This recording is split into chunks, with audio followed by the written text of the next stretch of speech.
Nagtuturo na, mga kababayan. Kami naman, hindi pumapasok. Pero may mga ibang senador na hindi pumapasok. Sino kaya, may tinuturo siyang ibang senador eh. Saka, November pa, wala. Hindi na. Meron daw isang senador na November pa, wala. Sino kaya yon? Sino kaya yung gustong sabihin nitong lawyer ni Bato de la Rosa na November wala? Hindi kaya yung si Camille Villar? Buntis yun ah. Diba buntis yata yun? Mga kababayan, nakalib yata yun. Kung yun ha, yung kanyang tinutukoy. Aba, hindi yata alam ng lawyer ni Bato de la Rosa na dating lawyer ni Buloyski na merong maternity leave, yung mga ganun. Di ba? Ikukumpara mo yung nabubuntis ba si Bato de la Rosa? Naman ninyo pinansin. Yung mga congressman nga dyan, ang daming absent eh. Ay, putek na yan. Pulong, pinaparinggan ka nito, Pulong. Ang dami mo daw absent, Pulong. May sinasabi sa iyo, si Atty. Torion. Ang dami daw absent. May mga congressman na ang daming absent daw. Tapos, ano pa? Ano pa? Sabay magbabakasyon pa. Binabanatan mo si Pulong, ha? Yari ka dyan. Saksakin ka ni Pulong, bahala ka. Hindi naman yung pinansin. Bakit naman yung kliyente ko? Of course, lovable naman talaga siya. Kaya love na love din niya ng ICC. Kaya tingin ko, hindi paliligtasin yan si Bato de la Rosa. No, mga kababayan, malamang ho, hindi paligtasin si Bato de la Rosa ng ICC, mga boss. Ngayon, nasaan na ba tayo? Eto. Kung sakali, kasi ang sinasabi nitong mga extradition or whatever else na sinasabi nila doon sa kung aarestuhin daw po ng ICC si Bato Eto, may paliwanag po ang isang lawyer dyan, mga bossing. Rules on extradition ay ginawa. Atras natin ha. Eto, hindi ko alam yung kung ano pangalan niya. Baka alam nyo naman yung pangalan niya, no? Pakibanggit dyan sa comment section. Tapos, yan si Carlo Ibanez, Attorney Carlo Ibanez, at tsaka itong lawyer na ito, si Sir.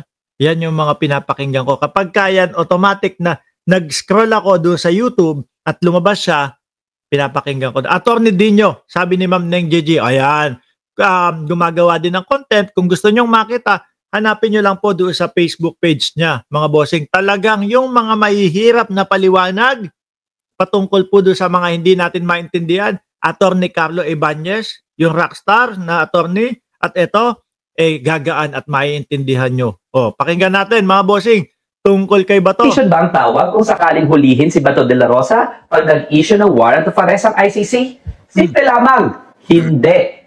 Ang 2025 rules, di daw. Atras nga natin. Extradition ba ang tawag kung sakaling hulihin si Bato de la Rosa pag nag-issue ng warrant of arrest ang ICC? Simple lamang, hindi. Hindi daw. Attorney Dino De Leon. Ang 2025 rules on extradition ay ginawa para sa mga bansa na may extradition treaty sa Pilipinas. Sandali, ang ICC po ba ay bansa? Di naman po Di ba? So, hindi extradition ang tawag nga naman. Pero teka, ang ICC ay hindi bansa. Sasabihin din pala ni attorney yun.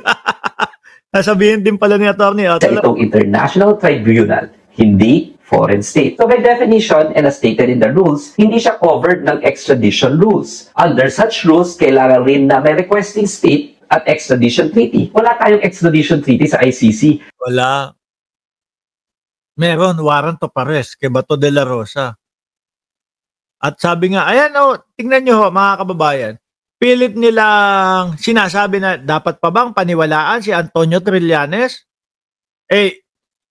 Yung mga sinasabi daw ni Trillanes walang katotohanan. Mga bossing, sabi ni Trillanes, first daw po si dating Pangulong Duterte.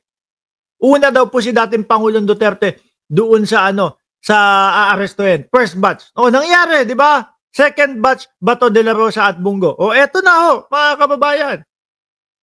Di ba? Mga DDS?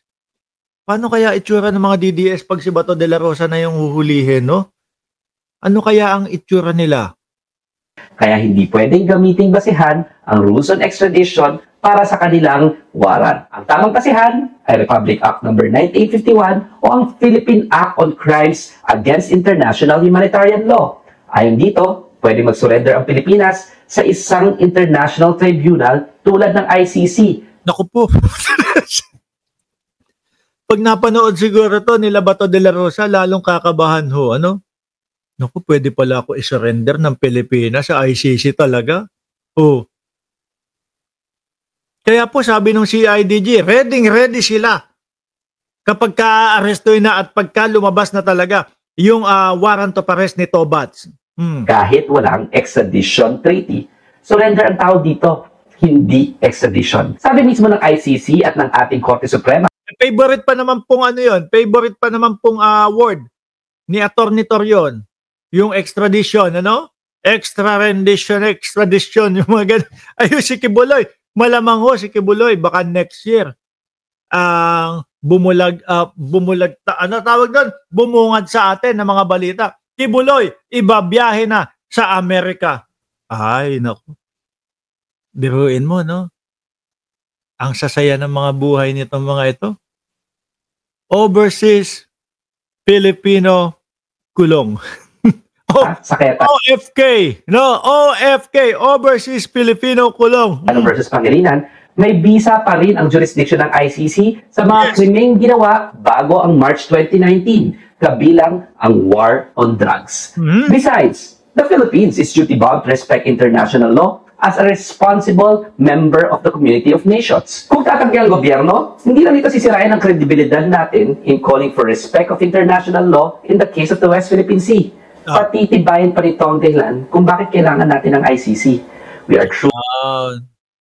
Pero ako, kung sakali ho na tatanungin nyo ako, Mark, pabor ka ba na bumalik ang ICC sa Pilipinas? Pabor ho ako. Okay ho sa akin, mga kababayan. Kumbaga, eto mas papabor to sa mga DDS. Kung babalik ang ICC sa Pilipinas at magjo-join force ulit, no, mga kababayan, pabor ito sa mga DDS.